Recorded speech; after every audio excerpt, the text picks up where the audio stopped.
See you, Lord.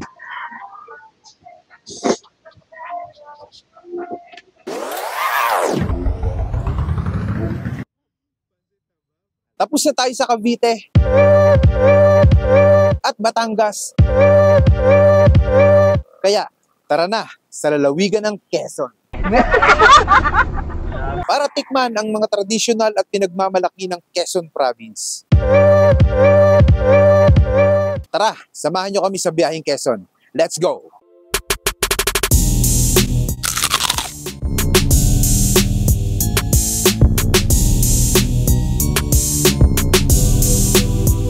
Time check, 2:26 AM. Punta tayo ng Quezon, mga lods. Sa habangan ng biyahe, nagutom nga kami. Kaya nag-stop over muna kami sa walang kamatayang Jollibee. At sa aming patuloy na paglalakbay, inabutan na nga kami ng putok ng araw. At medyo gutom naman tayo, syempre. Kaya rekta na tayo sa Liwag Pansit Habhab. At pagdating nga namin dito, konti pa lang ang tao. Kaya nag-order na agad kami.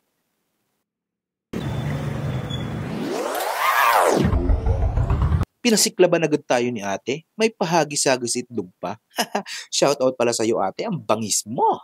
Pagka-order nga namin dito, biglang buhos na ng mga tao. Buti na lang napaaga talaga kami. Ito na yung Pansit Habhab ng mga ka-bangers. Ito yung 10 pisong Shanghai nila. Yung Pansit Habhab ngayon 20 na, no? Dating 10 piso, ngayon 20 na. May kasama na yung itlog ng pugo, tsaka dalawang atay. Sorry, panalo-panalo na sa 20 pesos. Yung Shanghai pala nila dito, 10 pesos din, bagay na bagay kasama ng Pansit Habhab. Hindi na namin pinatagal, binanatan na agad namin habang mainit-init pa. At sobrang solid talaga ng lasa. Panalods! Medyo matagal-tagal na nga ako nang huling nakatikim nito. Kaya nga na-enjoy ko talaga. Solid talaga ang Pansit Habhab. Mura na, masarap pa. Kung napadaan kayo ng Tayabas, bisitahin nyo ang Liwag Pansit Habhab. Solid yan. Ang hanap.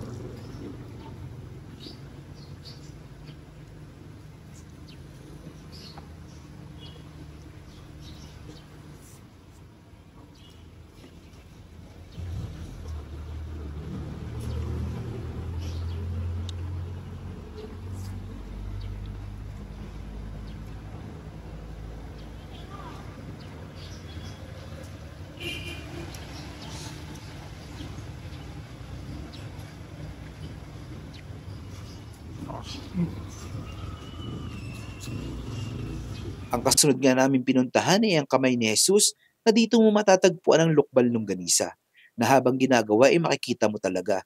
Siyempre, hindi tayo papayag na hindi natin matitikman yan, mga lods. Kaya nga nag-order na tayo ng inihaw na longganisa, binangi dito sa Quezon. At barbecue, solid. Sa halagang 25 pesos, matitikman mo na ang lokbal longganisa. Kasi ako, mahilig sa mababawang na pagkain. Kaya kung mahilig ka din dito, bagay sa ito, Lods, at meron din pala silang barbecue at kung ano-ano pa. Kaya solid ang food trip mo dito. At pagkatapos niya niyan, nakakita kami ng puto baw at pilipit na isa din sa pinagmamalaki ng Quezon.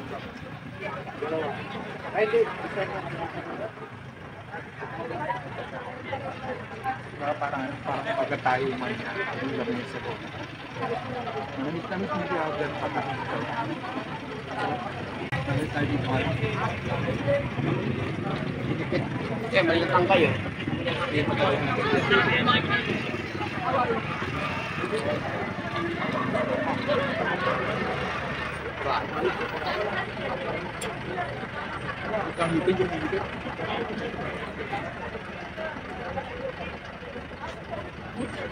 At pagkatapos nga nito ay naghanap na nga kami ng pagkain na may rice para sa tanghalian. Dito na nga kami rumekta kay Nanay Simeng na talaga namang pinipilahan ng mga tao dahil sa kanilang special halo-halo at masasarap na pagkain. Pagpasok pa nga lang namin dito ay bumulaga na sa amin ang nakaka-relax at magandang kapaligiran. Kaya nag-order na rin kami agad at konting lakad-lakad habang naghihintay sa order.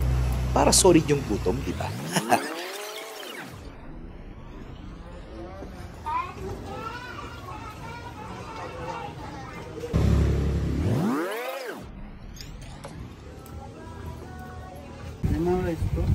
At hindi nga rin nagtagal ay dumating na ang order namin. Kaya naman tara, banatan na natin to.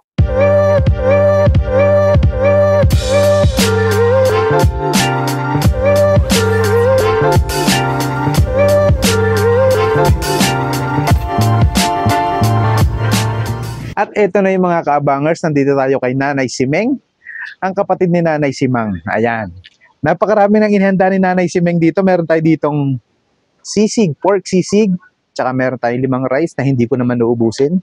Meron tayong liempo silog. Meron tayong birthday platter meal. Grabe. Panghandaan talaga, merong chicken, merong spaghetti, merong pansit, merong syempre yung Shanghai na walang kamatayan at merong hotdog. Yan, kumpleto yan. Platter. Syempre meron din tayo ditong chami. Ito talaga yung pinunta natin dito, yung chami. Ang chami talaga nagmula dito sa lalawigan ng Quezon. Tamis anghang chami. Sambol to, napakalaki nito. Meron din tayo ditong bulalo. Beef bulalo to. Ayan, nasa palayok siya, no? Hindi ko na maiangat. Ayan, beef bulalo. At syempre, meron tayo ditong mais punyelo. At meron din tayong special halo-halo. Grabe yung laman ng special halo-halo. Punong-puno, meron siyang leche plan, merong sago, may mga kung ano-anong beans, may gulaman, may ube. Grabe, punong-puno. Mamaya ko titikman to pang last na banat natin yan. Siyempre, pag may special, may overload, merong regular. Yung regular, ito lang yung laman. At titikman ko dito yung pinunta ko talaga ditong chami. Ayan, chami ng Quezon, napaka-solid nito, no? Medyo matagal-tagal ko nang hindi natikman ng chami ng Quezon, kaya babanata natin na ganito. Uy. Grabe, daming laman. Overload, may chicharon, may atay ng baboy. May kikiam. Konti lang yung kaya lang natin kainin. Siyempre, mas masarap yan pag may sausawan. Gagawa tayong sausawan, siyempre.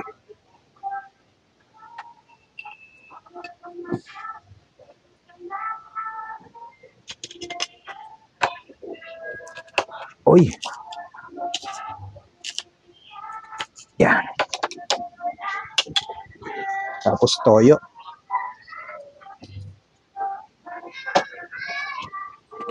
Tara. Tirahin na natin to. Hirap magsabaw ng gamit tinidor, ano? Try natin sa kutsara. Ayun, pwede naman palang kutsara. Ayan. Chami. Tara, kain po tayo.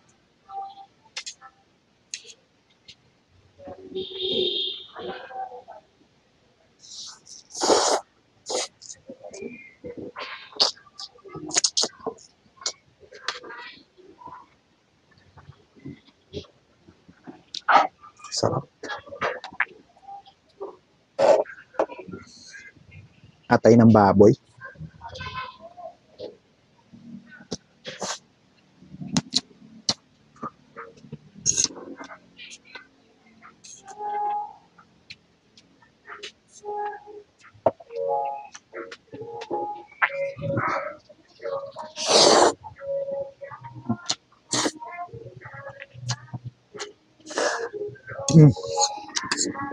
Solid. Lagyan natin toyo man si may sili.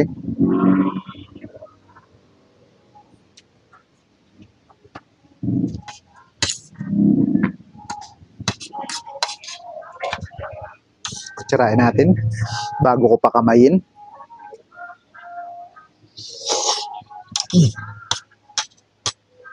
Charon.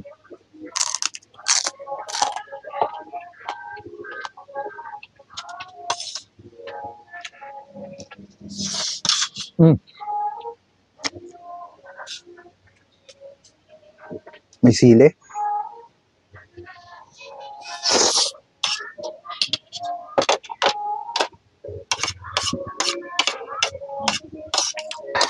Sarap. Solid na solid. Panalo. Chami ng Quezon. At gusto ko magkanin. Titikman natin yung bulalo.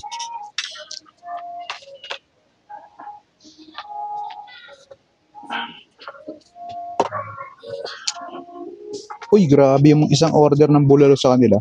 Sobrang laki na. Parang dalawang buo na gano'n, no? Dalawang buo. Ako nagkadurog-durog na. Kunin ko muna yung repolyo.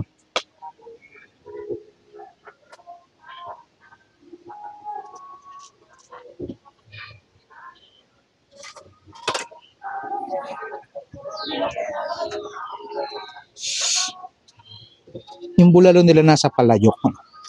Hindi ko alam kung sa palayok to niluto. Laki.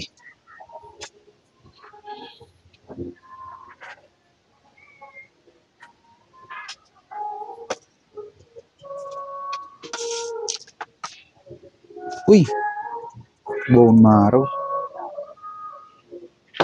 Ah.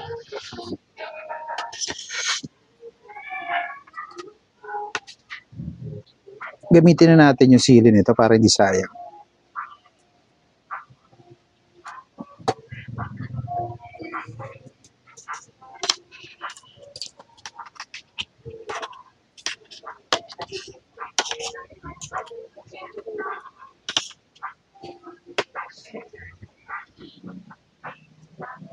Bulalo, pampabata.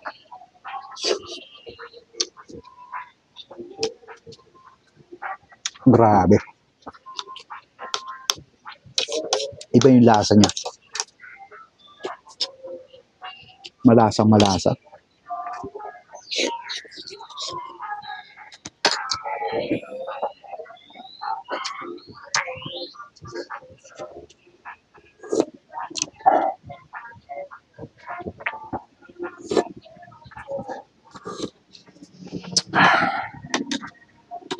Natin to. Uy. Uy. Nahulog. Buhay pa yata.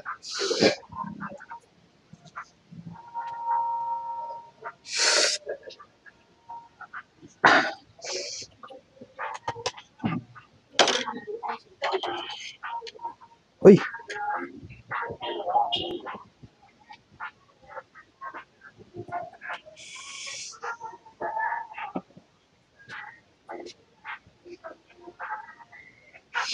Papangirit.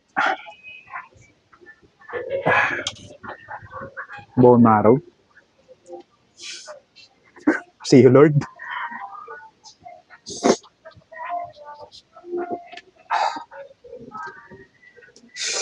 Pampalakas ng tuhod. Sarap.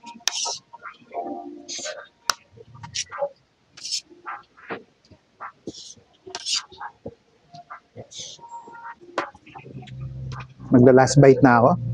Isang solid na last bite.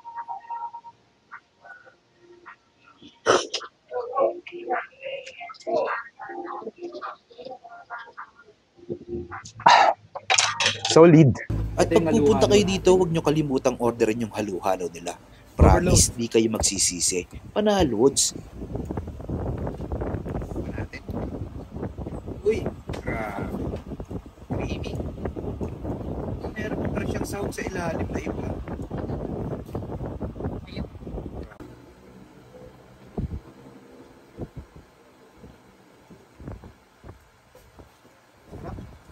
Lasang halo-halo.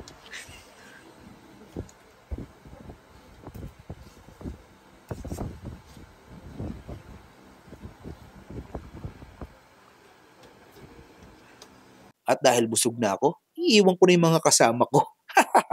Siyempre, joke lang. Ako naman magbibideo. Hinayaan ko na sila na enjoy yung pagkain na kanina pa sila nakatingin lang sa akin. Alam ko naman na gutom na rin sila.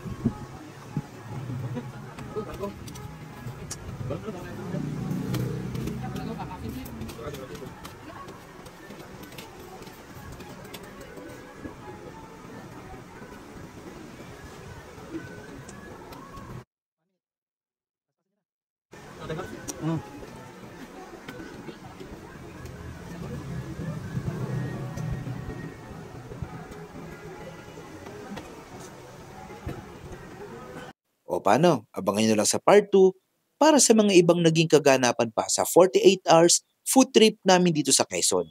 Paalam!